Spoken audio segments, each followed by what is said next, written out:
Coming up on Look Today, well, the first Adirondack Film Festival in Glens Falls debuted new and upcoming independent movies, and it was a success. I've got details. And Brookside Museum continues to contribute its artistic influence to the Saratoga region. More on that coming up. And New York State allocates up to $500,000 for grants. I've got details. It's all ahead on Look Today.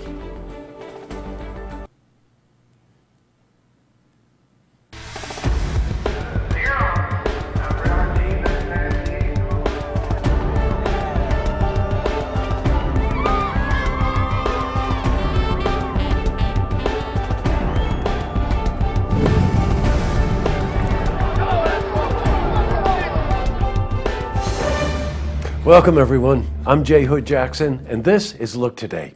In tonight's program I sit down with Greg Greco. He's the president of Saratoga Springs Rotary Foundation and joined by Don McPherson. He's a secretary for the foundation. They're here to talk about their important work in the community and an event that's happening this weekend. I also sit down with Mark Shaw. He's the owner of Stored Tech, and he's here to talk about the valuable services that they provide and an event that they are sponsoring. Plus, we've got your weather for the Tri-North counties, but first, these headline stories. Well, in our lead story, the first Adirondack Film Festival took place this past weekend in Glens Falls. The event was organized by the Adirondack Theater Festival. The turnout was impressive. More than 400 people in attendance. More than 65 movies were debuted, most of which have not yet been showcased at either Sundance or Toronto film festivals.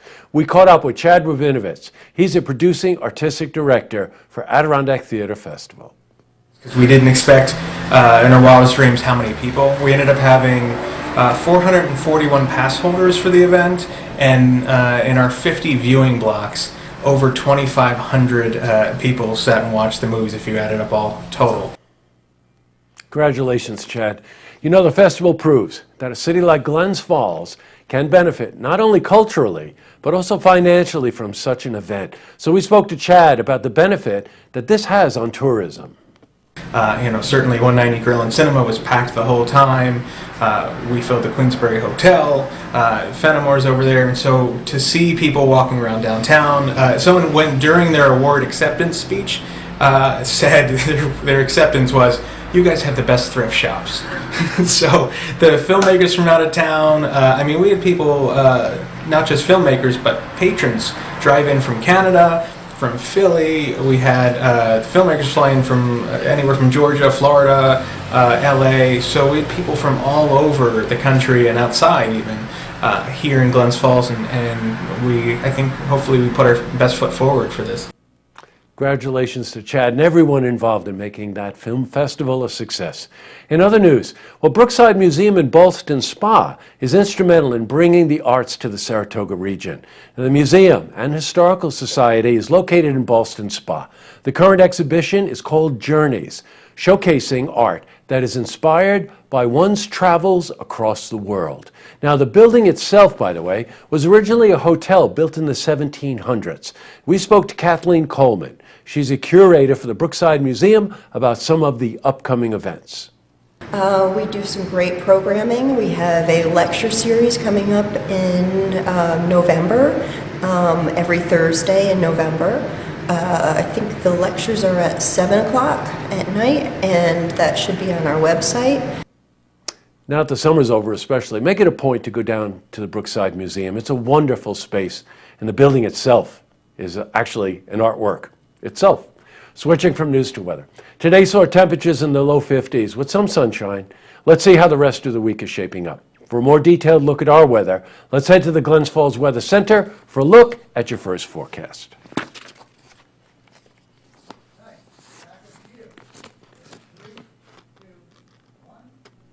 Back to the news. Well, the state of New York is allocating up to $500,000 for public school trips to New York State parks. What a great idea.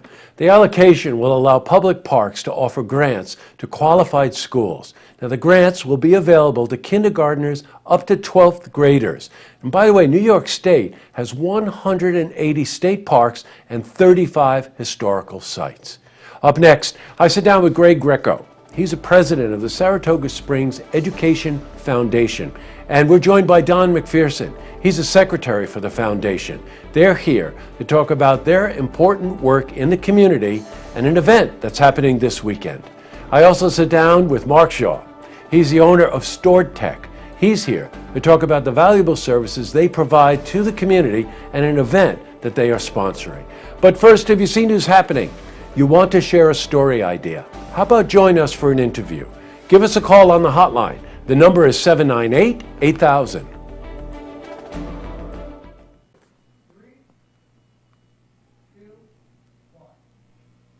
Well, that's all the time we have for this edition of Look Today. Well, I got a couple of look-ats.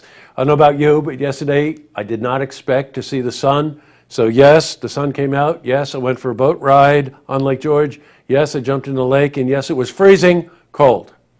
All right. The other thing, of course, has to do with our programming.